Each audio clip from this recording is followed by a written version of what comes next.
Live from downtown Detroit, home of WDIV and Click on Detroit, Local 4 News Today starts now. Michigan salons, barbershops, and other personal care businesses scrambled to prepare for an expected crush of customers as Governor Whitmer lifts more coronavirus restrictions. As the protests for justice and racial equality continue, tensions bubble between protesters and police in some places, while solidarity and peace envelopes others.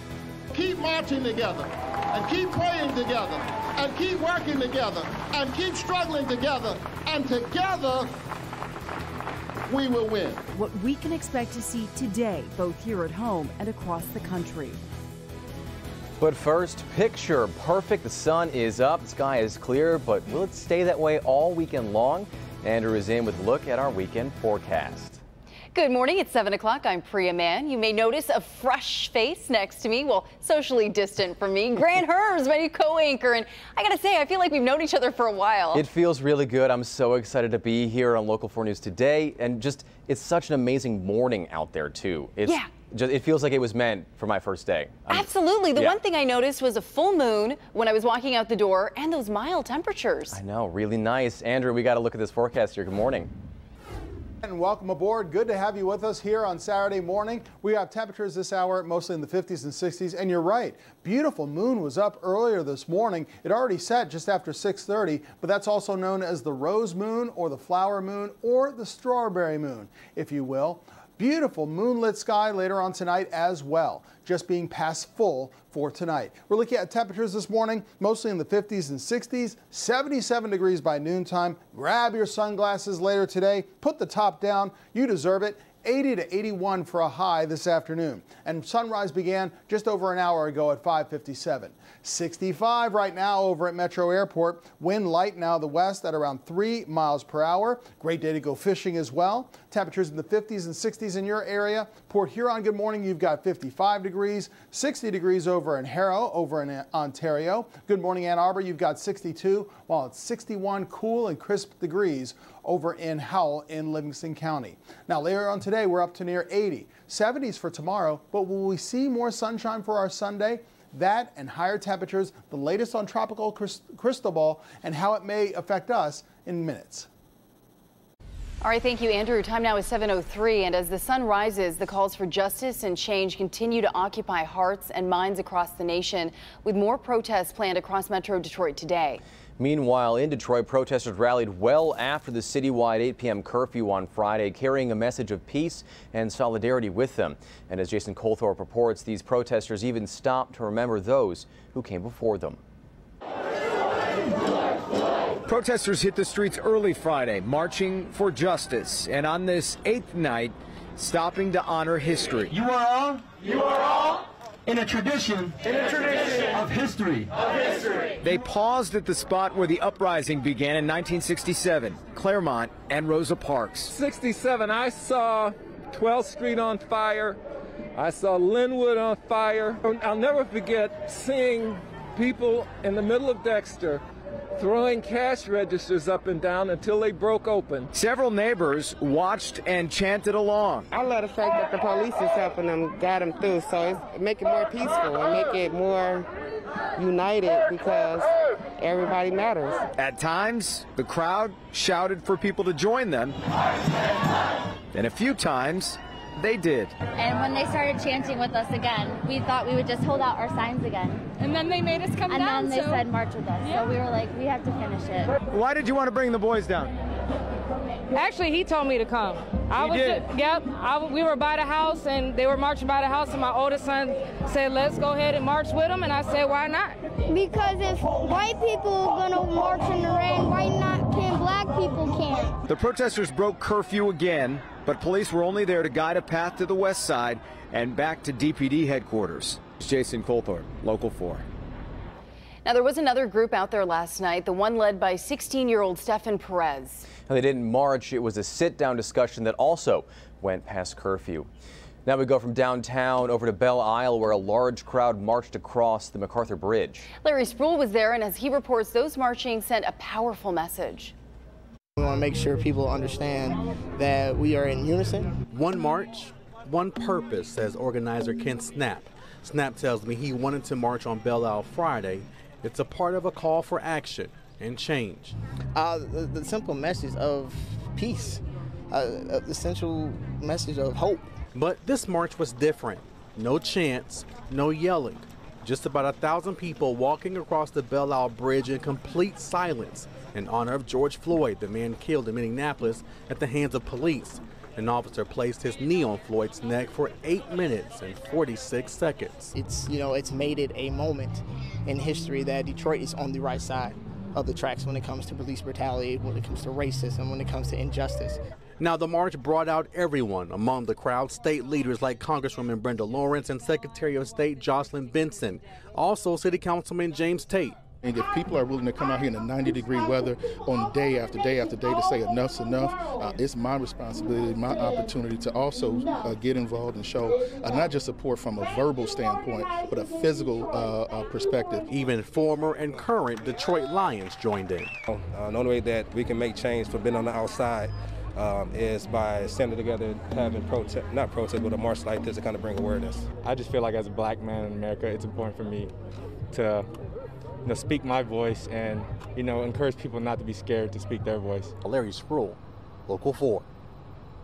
And on the national front, protesters across the country continue to demonstrate in solidarity over racial injustice sparked by the death of George Floyd.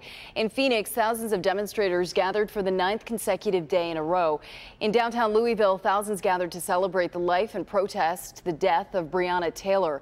Taylor was shot and killed in her apartment by police. Near the White House, hundreds of demonstrators continued protesting Friday. And this weekend, the marches continue, planned for cities large and small, as activists hope to build on the momentum of the movement and really spur lasting change. I can't breathe. Day after day. Black Lives Matter. And night after night. Don't shoot. Rain or shine, protesters taking to the streets demanding justice as the deaths of black Americans like George Floyd, Breonna Taylor, and Ahmaud Arbery highlight systemic racism in the U.S. There's nothing more powerful in all the world than an idea whose time has come. Today and tomorrow, peaceful marches are planned for cities across the country.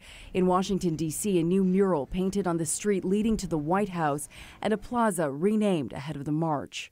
That message is to the American people that Black Lives Matter, Black humanity matters, and we as a city raise that up as part of our values as a city.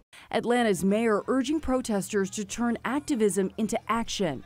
But it's going to be incumbent upon all of us to be able to get together and articulate more than our anger.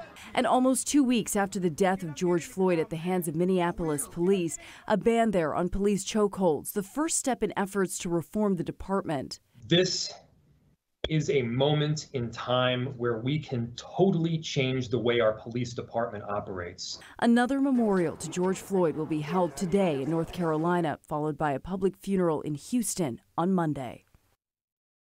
Meantime, Minneapolis City Council is working to make sure no one else dies in their city like George Floyd did. They have approved several police policy changes, like banning police from using chokeholds and neck restraints.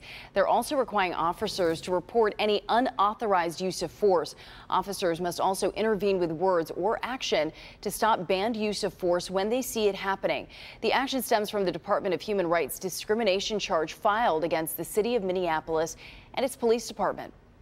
We cannot let George Floyd's death be in vain. We must use this as a catalyst opportunity to make dramatic change. It's time for us to get serious about this work alongside community members who have been doing this work for decades and not getting paid for it.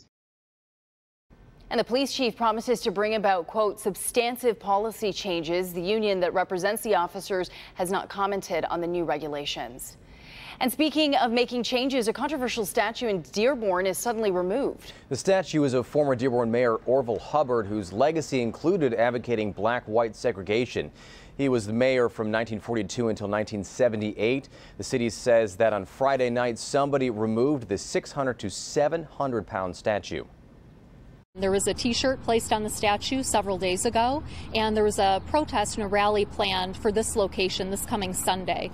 And so I think that activism and that groundswell really motivated, we think, the family to remove the statue and to take it.